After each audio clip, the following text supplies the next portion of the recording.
Les femmes glamour, tu veux en savoir plus au niveau de leurs histoires? Passe le générique, je t'attends de pied ferme.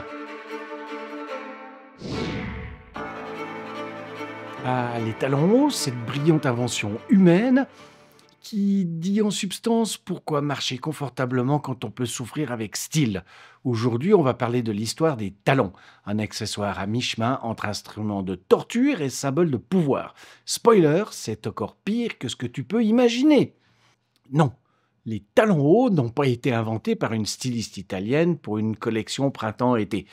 Ils ont été créés par des cavaliers perses au Xe siècle. Oui, des mecs barbus armés sur des chevaux avec des talons. Pourquoi? Pour mieux tenir dans les étriers et tirer à l'arc. Là, c'est pas encore du glamour. C'est de l'efficacité militaire et c'est viril, très viril, trop viril. Et là, l'Europe se dit, tiens, des talons.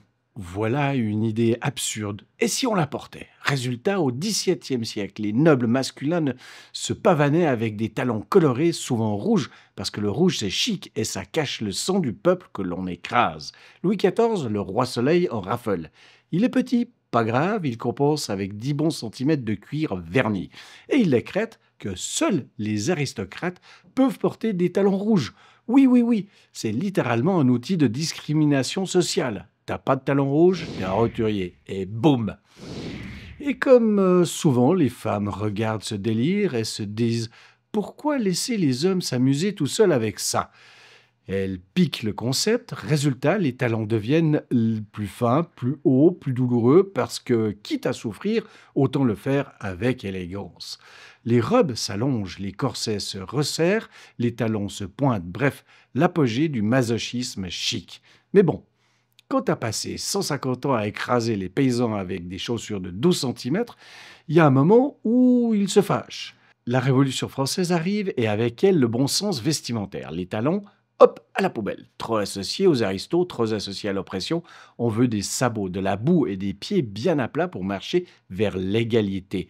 Bon, t'es encore là, toi? Sérieux? Eh bien, oui, je te remercie infiniment et regarde jusqu'au bout, cela vaut la peine. Et n'oublie pas de t'abonner par la même occasion. Bon, la Révolution, elle a coupé des têtes, mais pas seulement. Et si on revenait à nos talons?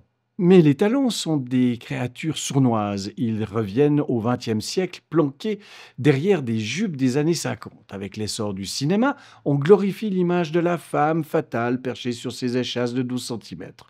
Roger Vivier invente le talon aiguille parce qu'on n'a pas encore trouvé assez fin pour transpercer le parquet. Et l'estime de soi en même temps. Et depuis, on a tout vu. Stiletto, plateforme, compensé, loup-boutin, semelle rouge. Encore des semelles rouges. Bref, la douleur devient mode et parfois obligation. En 2015, au Festival de Cannes, des femmes ont été refusées sur le tapis rouge parce qu'elles portaient des chaussures plates. Bah voyons. L'élégance, apparemment, c'est d'avoir mal aux orteils. Alors aujourd'hui, les talons sont partout et nulle part. Certains les voient comme un outil de séduction. Je suis sexy et puissante. D'autres les voient comme un rappel que la société exige que les femmes se mettent en danger pour paraître jolies.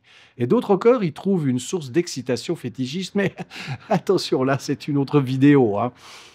Les talons, c'est un peu comme l'histoire humaine, une invention censée nous aider qui finit par nous diviser, nous faire souffrir et coûter trop cher, n'est-ce pas messieurs? Ah, mais bon, tant qu'on a l'air sexy, on se tord la cheville sur les pavés, tout va bien, non?